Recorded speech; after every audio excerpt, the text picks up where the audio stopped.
시청자 여러분 안녕하십니까? 11시 뉴스제이 시작합니다.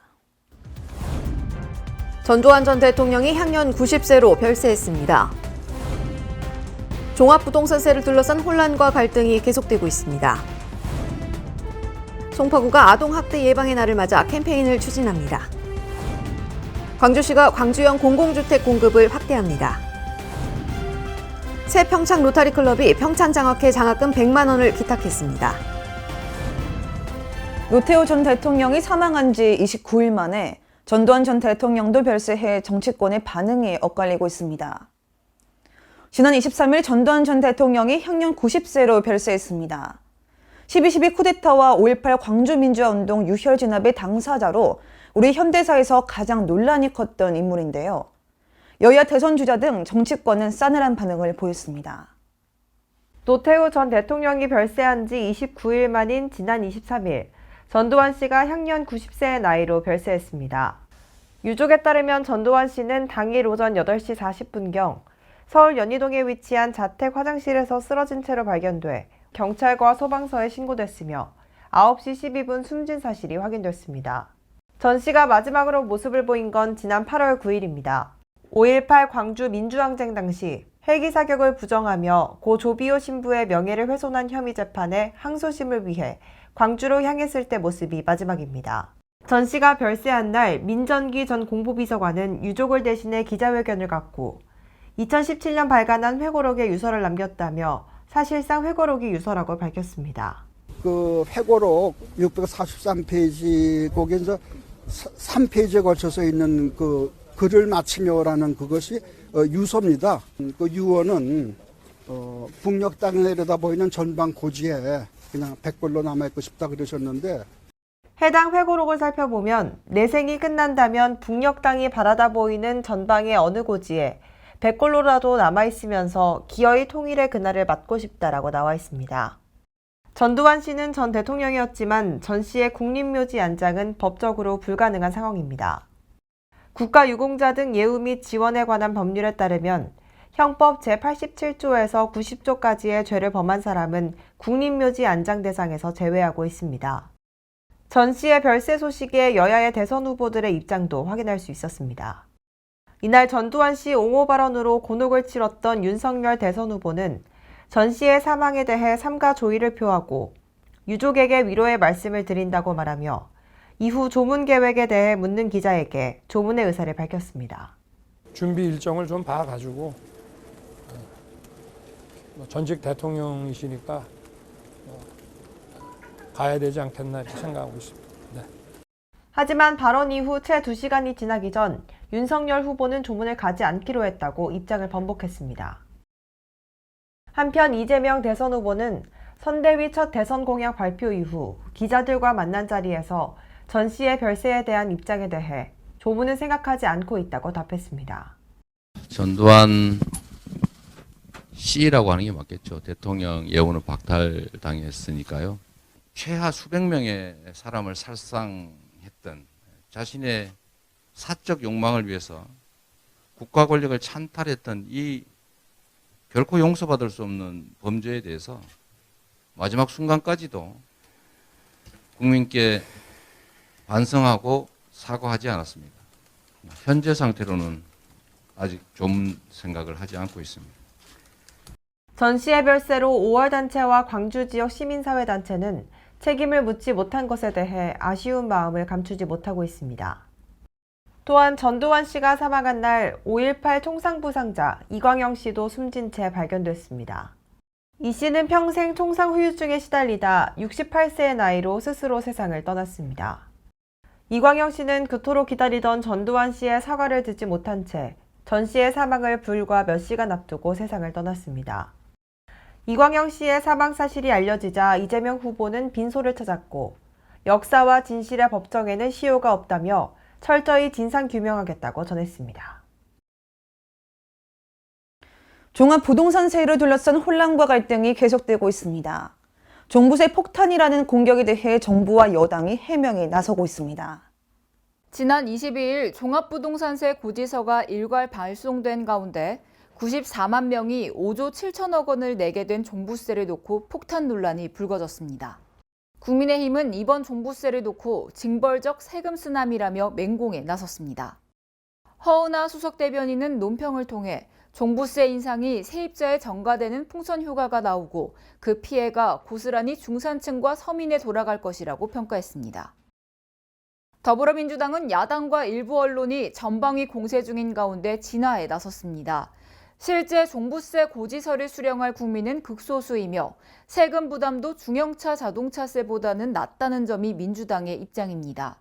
송영길 대표는 SNS를 통해 1가구 1주택자 종부세 대상자 중 70% 이상이 26억 원인데 세금이 50만 원 정도라며 중형차의 자동차세가 52만 원이라며 종부세 폭탄론을 반박했습니다. 윤호중 원내대표는 무차별 폭격이 아닌 정밀 타격이라고 말했습니다. 어제 주택분 종합부동산세 고지서가 발송됐습니다. 고지서를 받는 분들은 상위 1.8% 국민입니다. 시가 약 16억 원을 넘지 않으면 종부세가 부과되지 않는 것입니다. 1세대 1주택자 분들 중에 72.5%는 시가 25억 이하의 주택을 가지고 계시고 평균 세액이 50만 원 미만입니다. 굳이 폭탄이라면 무차별 폭격이 아니고 정밀 타격이라고 해야 할 것입니다. 기재부는 종부세 논란 하루 만에 보도자료를 통해 우리나라의 보유세 부담이 다른 나라에 비해 낮은 수준이라고 말했습니다. 우리나라의 부동산 관련 세수 비중은 부동산 가격 대비 0.16%로 가장 높은 미국이 0.9%, 가장 적은 독일이 0.12%를 기록해 OECD 평균인 0.53%에 못 미치고 GDP 대비 보유세도 OECD 평균 1.1%보다 낮은 0.9%라고 밝혔습니다. 23일 김태주 기재부 세제실장도 라디오 매체에 출연해 세금 폭탄이라는 말에 동의하기 어렵다고 말했습니다. 많이 늘어나는 분들은 이제 다주택자, 그리고 법인 이런 분들이 되겠고요. 조금 늘어나는 분들은 1세대 1주택자 이런 분들은 거의 늘어나지 않거나 아니면 조금 늘어나거나 그런 수준일 겁니다. 대부분의 국민들한테 가는 세금도 아니고 이게 이제 다주택자와 법인을 중심으로 세부담이 늘어나는 거기 때문에 폭탄이라는 말씀에는 동의하기가 어렵습니다.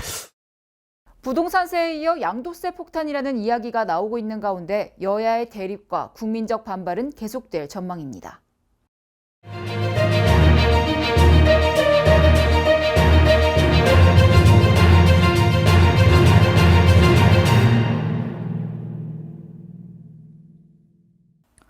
김희철 KBS 사장 후보자에 대한 국회 과학기술정보 방송통신위원회 인사청문회에서 정치적 편향성, 도덕성 결함 등 부적절한 사유가 드러나 논란이 일고 있습니다. 이에 대한 앵커 브리핑 시작하겠습니다. 김 후보자는 지난 6월 29일 페이스북에 약탈이라는 단어를 검색한 포털 사이트 화면과 함께 그런 말을 하는 사람이나 아무런 비판 의식 없이 그대로 받아쓰는 사람들이나 라는 글을 올렸습니다. 이 발언은 논란이 일고 있습니다. 이번 KBS 사장 후보자에 대한 각 언론사별 의견 살펴보겠습니다. 먼저 A일보부터 짚어보겠습니다. A일보는 야당 대선 후보에게 노골적인 반감을 드러낸 후보자가 공영방송 사장 자격이 있는지 의문이라고 말했습니다. 지금까지 KBS는 정권이 바뀔 때마다 공정, 중립성 논란을 빚어 국민의 불신을 사고 있다고 꼬집었습니다. A일보는 대선을 앞두고 정치적 편향성이 의심스럽고 도덕성이 하자가 있는 사람이 공영방송 사장 후보자에 오른 건 납득하기 어렵다고 마무리했습니다. 계속해서 B일보 가보겠습니다. B일보는 정권 방송들의 선거 개입 가능성에 대한 우려가 커지고 있다고 설명했습니다. SNS를 통해 야당을 언론 접해 원흉이라 비난하고 윤 후보에 대해서도 비방성 글을 올린 사람이 KBS 사장 후보자로 임명을 앞두고 있다고 비판했습니다. 이어 지금까지 주요 방송사들은 지난 4년여간 일방적으로 정권을 편드는 방송을 해왔다고 덧붙였습니다. 마지막으로 C일보 살펴보겠습니다. 김 후보자는 1993년 인천시 남동구에 살면서 서울 지역 청약 자격을 유지하려고 서울 양천구 누나집에 위장 전입했다. 다른 아파트를 2004년에 사면서 계약서에 매매가를 실제보다 낮게 적는 다운 계약을 해 취등록세를 1,400만 원가량 적게 냈다며 김 후보자에 대해 도덕성에 하자가 있다고 비판했습니다. 이어 국민에게 시청료를 받는 KBS의 사장 후보자로서 정치적 중립성 시비가 불거진 점에서도 문제가 있다고 덧붙였습니다. 지금까지 언론사별 의견을 살펴보았습니다. 영국의 공영방송 BBC는 방송 진행자들에게 개인의 정치적 성향을 드러내는 발언 자체를 못하게 할 정도로 공정성을 중시하고 있습니다. 이번 대선에 앞서 공영방송의 정치적 중립을 보장하는 언론 개혁 방안을 마련해 당선된 뒤 실천에 옮기길 기대해봅니다. 다음은 수도권 소식입니다. 송파구가 송파쌤을 통해 송파구를 세상에서 가장 큰 학교로 만들려는 발걸음에 박차를 가하고 있는데요. 이를 위해 송파구는 송파쌤 미래교육센터 잠실 10관을 개관하고 본격 운영에 나섰습니다. 이번에 개관한 미래교육센터 잠실은 잠실 청소년센터 2층에 자리했습니다. 첨단 과학기술교육과 함께 맞춤형 진학학습 컨설팅이 한 곳에서 가능한 것이 특징인데요. 창의 융합실, 미디어실, 스튜디오 등을 조성하여 학생들에게 AI, VR 등 다양한 미래교육을 실시할 계획입니다. 송파구는 미래교육센터를 중심으로 송파쌤을 통해 아이들에게 꿈과 희망을, 어른들에게는 삶의 여유와 행복을 드리겠다고 전했습니다. 송파구가 아동학대 예방의 날을 맞아 롯데월드 어드벤처 입구에서 캠페인을 추진했습니다. 송파구는 아동학대 예방의 날을 맞이하여 롯데월드 어드벤처 입구에서 아동학대 예방 캠페인을 펼쳤습니다. 캠페인은 아동학대에 대한 사회적 인식 개선과 올바른 양육 방식의 홍보를 주된 내용으로 하는데요. 송파구는 이번 캠페인을 통해 아동학대에 대한 국민들의 이해를 한층 더 높이고 체벌이 없는 양육 문화 확산의 계기가 되길 바란다고 전했습니다. 급격하게 늘어난 택배 배송으로 아이스팩들이 갈 길을 잃었습니다. 크기 색상들이 제각각이기 때문에 안정적인 사용처를 찾기 어려웠는데요. 마포구는 신안군과 업무 협약을 맺어 젓갈타운과 양식업체, 유통물류센터 등의 재사용 아이스팩을 전달하고 있습니다. 이번 협약에서 올해 대비 연간 3.5배 분량을 약속했습니다. 마포구는 신안군과 아이스팩 재사용을 위한 업무 협약을 체결했습니다. 코로나19 이후 비대면 배송이 늘면서 버려지는 아이스팩을 재활용하기 위한 재사용 사업입니다. 신안군은 젓갈이나 새우 등 해산물 배송에 아이스팩을 많이 사용하는 안정적인 재사용처입니다. 그동안 5천여 개의 아이스팩을 전달했으며 이번 협약으로 내년부터는 연간 2만 개 전달을 목표로 합니다.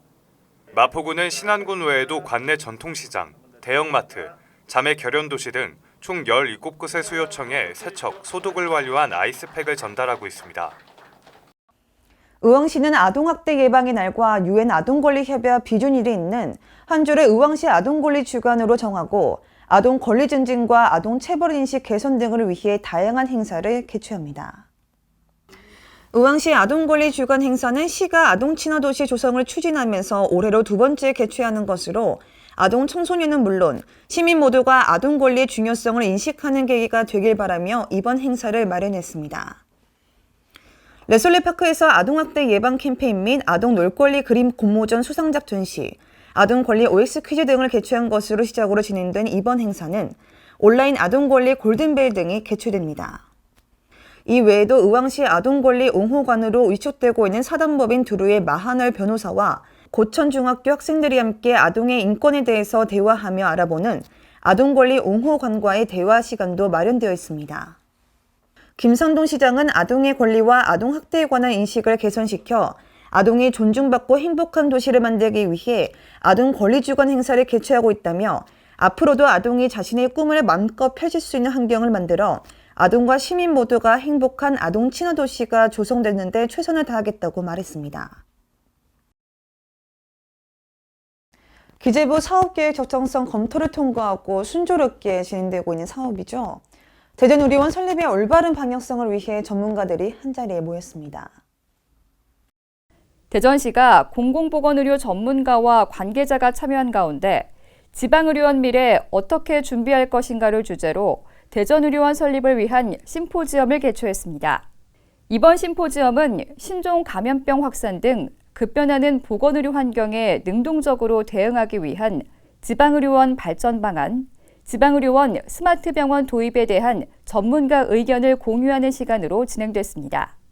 또한 이날 행사에 참석한 8개 광역지자체는 심포지엄 종료 후 지방의료원 설립을 위한 협의체 구성에 대한 논의를 가졌으며 앞으로 지방의료원 설립에 대해 상호 협력해 나가기로 했습니다.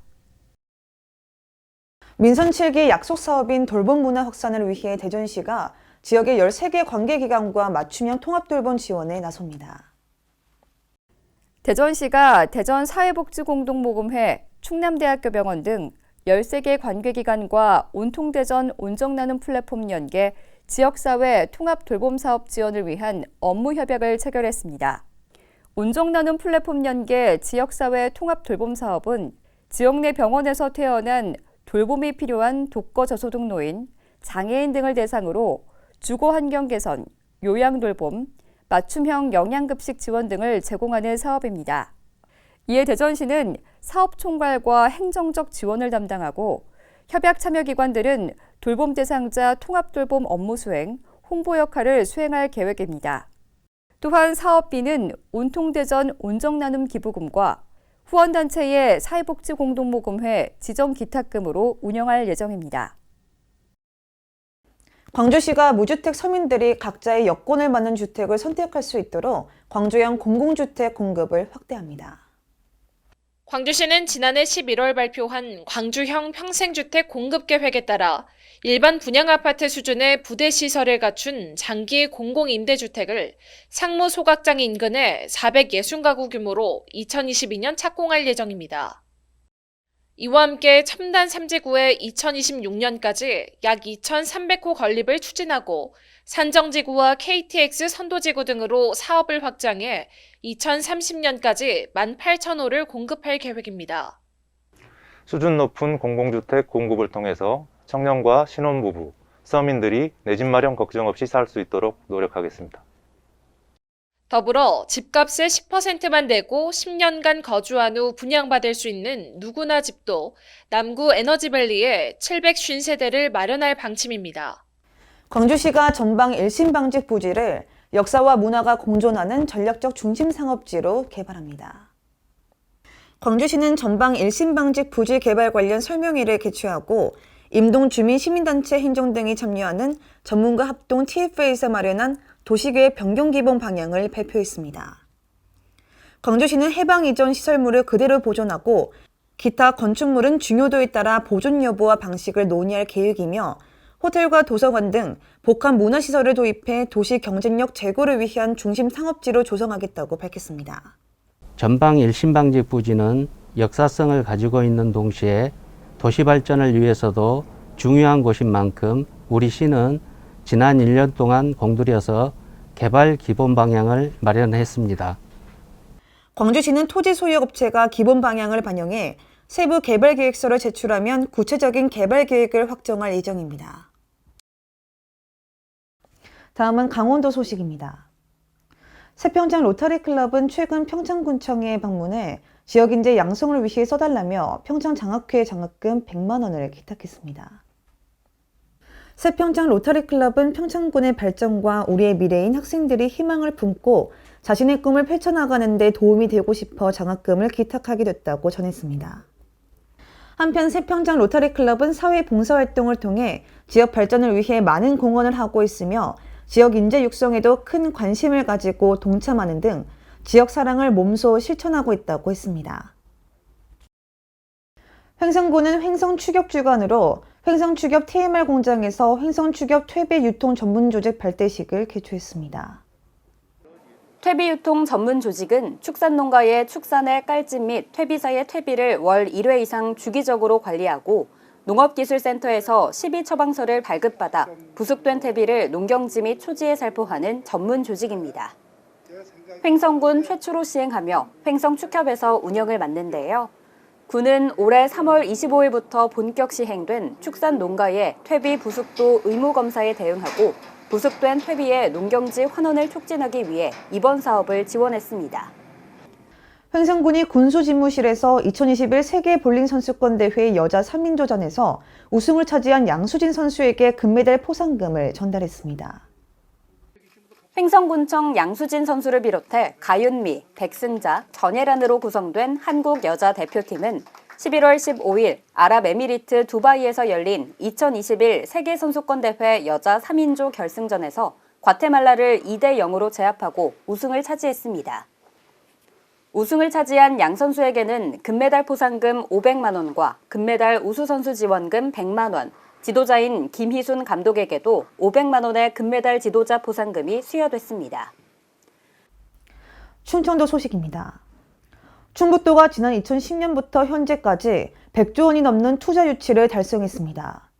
투자 유치 100조 원이 충북에 미치는 경제적 파급 효과는 생산 유발 효과만 111조 원에 이를 것으로 보입니다. 충청북도가 최근 10여 년 동안 투자 유치 규모가 100조 원을 넘었습니다. 충청북도는 민선 5기부터 7기 현재까지 7,606개 기업을 유치했고 103조 4천억 원의 투자 유치를 달성했다고 밝혔습니다. 또한 생산 유발 효과 111조 원, 부가가치 유발 효과 41조 1천억 원, 취업 유발 효과 역시 58만 7천여 명으로 전망됐습니다. 충청북도 전역의 산업단지 조성에도 성과가 나타났습니다. 지난 10년 동안 충북에만 산업단지 34개소, 2,442만 제곱미터를 신규 조성해 분양률 전국 1위를 기록했습니다. 이 같은 성과에 힘입어 충북은 태양광 셀 모듈 생산량 전국 1위, 2차 전지 생산량 전국 1위를 달성했습니다. 또한 반도체 생산액과 화장품 뷰티 생산액 전국 2위와 바이오 생산액 전국 3위 등 대한민국 미래 산업도 충북이 선두에 가고 있습니다. 전국적인 규모에서 성장세도 눈에 띄었습니다. 총 생산 규모는 43조 5천억 원에서 67조 원으로 54% 성장했고 전국 대비 경제 비중도 2.99%에서 2019년 3.62%로 대폭 증가했습니다. 2015년부터 2019년까지 경제 성장률도 전국 1위를 차지했습니다. 제조업 비율은 41%에서 49.5%로 증가 등 각종 경제지표에서 전국 상위권을 유지하고 있습니다. 경상도 소식입니다. 포항의 미래를 책임질 핵심 산업이 있습니다.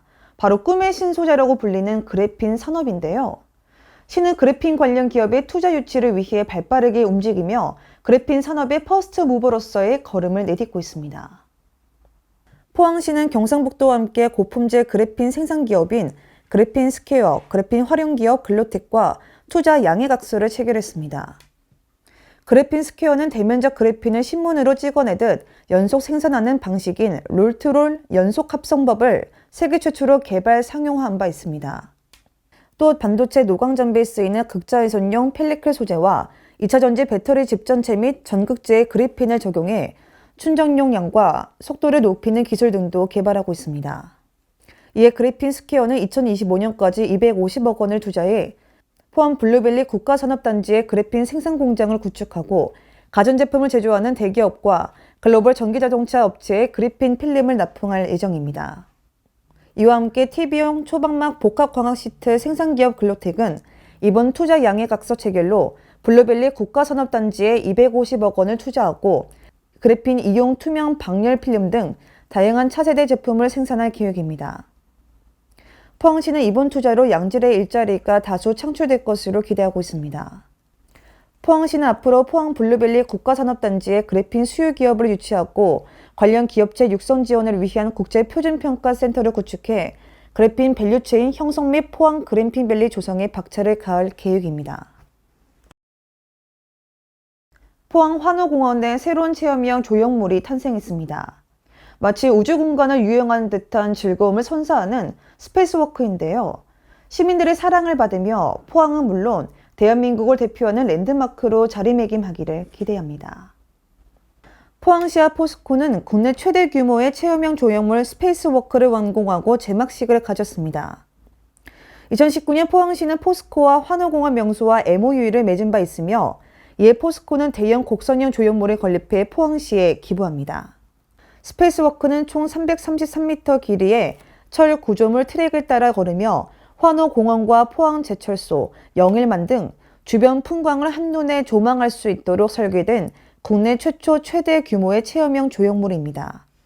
조형물에는 317톤의 포스코 철강제가 사용됐으며 특히 해안가에 위치한 점을 감안해 부식에 강한 프리미엄 스테인리스 강제가 적용됐습니다.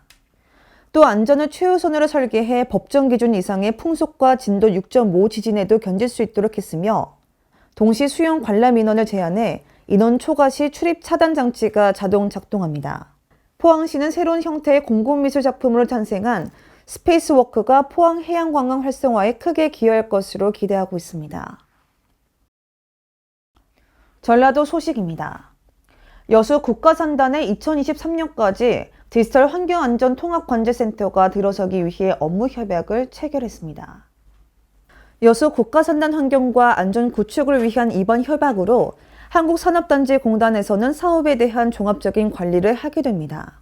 여수시는 전라남도 환경산업진흥원, 한국건설생활환경시험연구원, 한국구토정보공소와 컨소시엄을 구성해 최선의 환경안전관리 체계를 위한 행정적 지원을 할 예정입니다. 사건 사고 소식입니다. 안산시의 한 비닐하우스에서 화재가 발생했습니다. 다행히 인명피해는 없었으며 재산피해는 현재 조사 중입니다. 어떻게 된 상황인지 정확한 현황 살펴보겠습니다. 지난 20일 오후 2시경 안산시 상록구 장상동에 한 비닐하우스 화재가 발생했습니다. 신고자는 비닐하우스 소유자로 옆 농장 재배용 비닐하우스에서 연기가 보임과 동시에 주거용 비닐하우스 중간 지점에서 불꽃이 보여 119에 신고했다고 현장에서 진술했습니다. 해당 진압을 위해 소방 인력 40명과 장비 14대가 동원됐으며 다행히 인명피해는 없었습니다.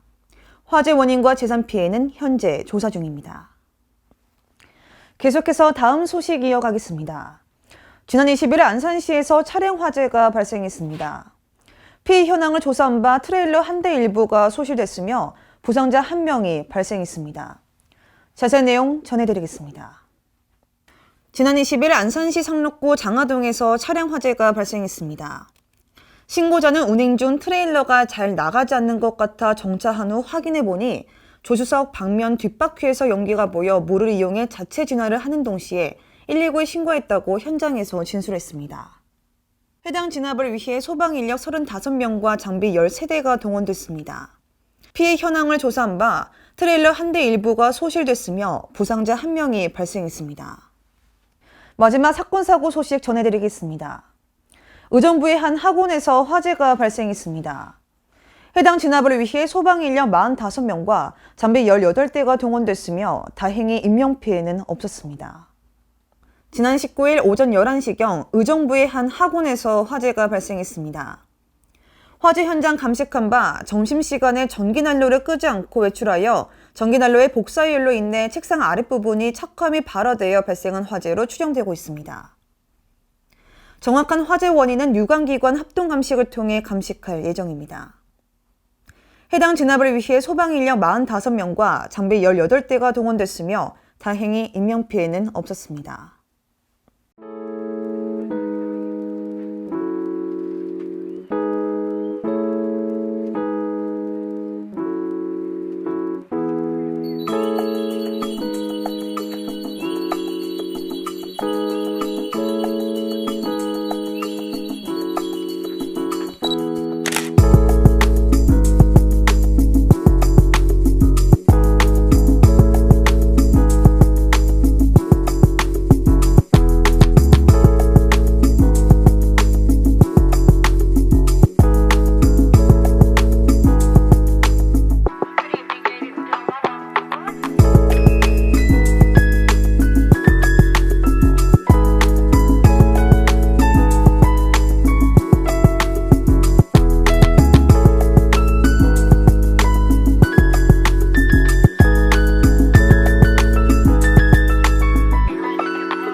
추위가 주춤하는 사이 공기질이 탁해졌습니다.